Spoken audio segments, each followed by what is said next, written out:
I used to wonder if mindset really mattered. I thought that success was all about talent and skill set, but I came to realize that someone who is great at what they do can quickly be bypassed by someone who is less talented but more confident. Remember this, confidence attracts, but unbelief repels. So if you have a mindset that you are average or that you never get great opportunities, without realizing it, you are creating your reality. Many of the people you look up to, they are not super smart or super talented. You are just as smart and talented as they are. They just latched on to their dream and developed the mental fortitude necessary to keep going when they were feeling the frustration that you might be feeling right now. A belief can create the disease as much as a belief can create the healing. And I go, so the significance of this is profound because nobody talks about the negative belief. And I go, negative beliefs are powerful. It's called nocebo, as you mentioned. And as I said, they can cause any disease and they can kill you. Just because you believe you're going to die, you can die just from the belief.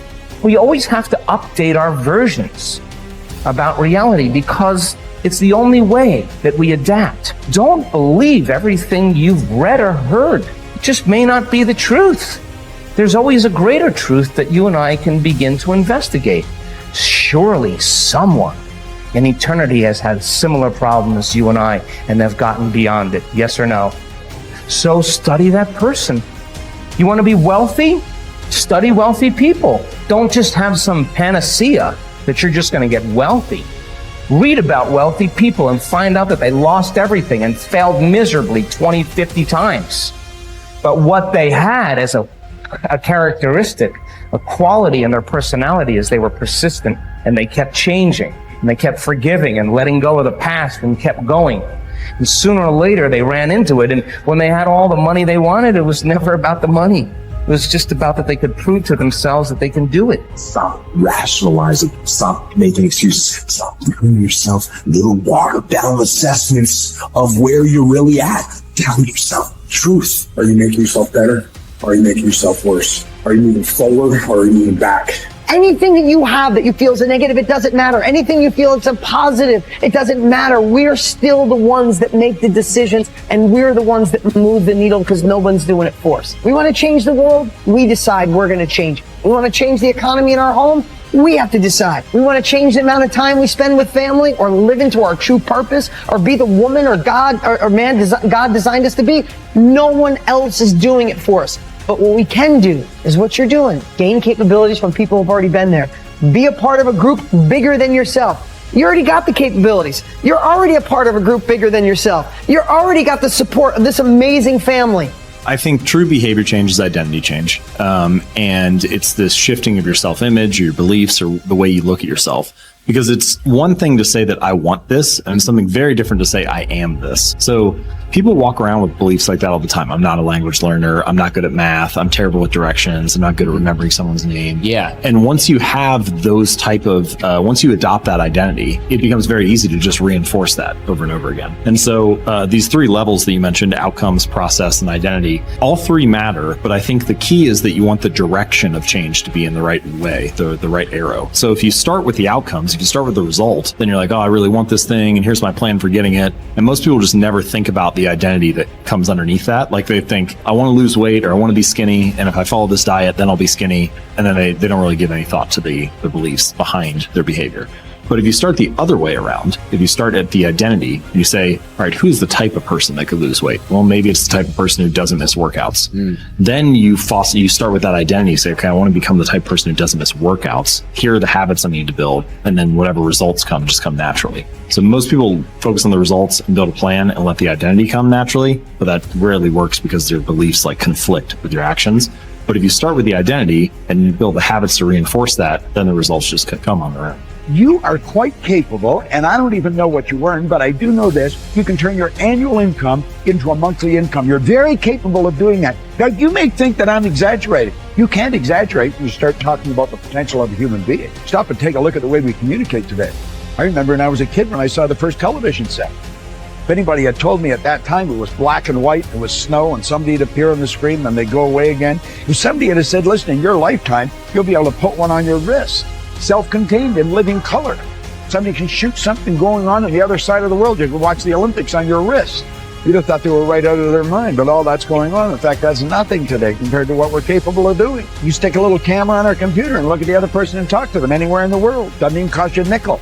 Are we moving ahead? I think we're moving ahead at a rapid rate. But I'm going to tell you something. The people that are taking this there are not letting the paradigm stop them. And I don't want you to let the paradigm stop you. I want you to stop and think of where you're going and what you're doing. And when you go to break out of the paradigm, it's because you're using a bigger idea than what you're conditioned to. Now, remember I said that conditioning is cause you to feel comfortable? It's only when you go to change the conditioning that you feel the discomfort. And when you get emotionally involved with it, you can be thinking of the change until you internalize it, nothing happens. But the second you internalize it, everything goes haywire. Why? You're dealing with the central nervous system. You're messing with the paradigm. You've heard the saying, habits die hard. Well, you put 1,000,000 of them together and see what happens. Yet it's like a wall. And you bounce off that wall, and you'll go back and live in your conformed or, state of bondage and justify why you should stay there. Don't let that happen. Absolutely refuse to let that happen. If you've got an inspiration to move, to quit your job, to start a business, whatever you want to do, step out and do it. I mentioned in another series that God's gift to us was more talent and ability than we'll ever hope to use in our lifetime. And our gift to God is to develop as much of that talent and ability as we can in this lifetime. The future belongs to the risk takers, not the security seekers. Life is perverse in the sense that the more you seek security, the less of it you have. But the more you seek opportunity, the more likely it is that you will achieve the security that you desire. Whenever you feel fear or anxiety, and you need to bolster your courage to persist in the face of obstacles and setbacks, switch your attention to your goals. Create a clear mental picture of the person that you would like to be, performing the way you would like to perform. There is nothing wrong with thoughts of fear as long as you temper them with thoughts of courage and self-reliance. Whatever you dwell upon grows, so be careful. And this brings us to a very important mental principle called the law of accumulation. The application of this law is a fundamental reason for success in every field, including yours. This law says that every great life or great career is an accumulation of hundreds and perhaps thousands of efforts that nobody ever sees or appreciates.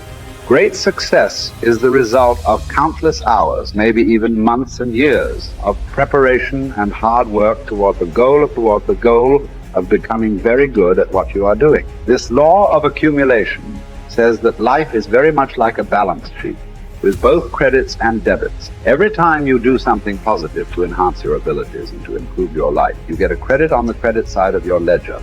Each time you waste your time or neglect to take advantage of an opportunity to learn and grow, you get a debit on the debit side of your ledger. Here's the key: everything counts. Everything that you do or fail to do is written down and totaled up on your balance sheet. Everything that you do or fail to do counts in some way. Nothing is neutral. Everything is either moving you toward a better life or moving you away from it. Everything counts. A successful, happy, self-confident person is an individual who has consciously and deliberately built up a lot of credits on his or her balance sheet. An unhappy, negative, or insecure person is a person who has a lot of debits on his or her balance sheet, because the only things that count are your actions. It seems that every positive and constructive action you engage in adds up and increases your levels of self-confidence, self-esteem. The law of incremental improvement, perhaps the most important corollary of the law of accumulation, is what is called the law of incremental improvement. This is really the law that explains how you move from wherever you are to the top of your field. This is the law that explains all great success in America or anywhere else in the world. This law simply states that a person becomes good at his or her chosen field by improving incrementally, continuously, over a long period of time.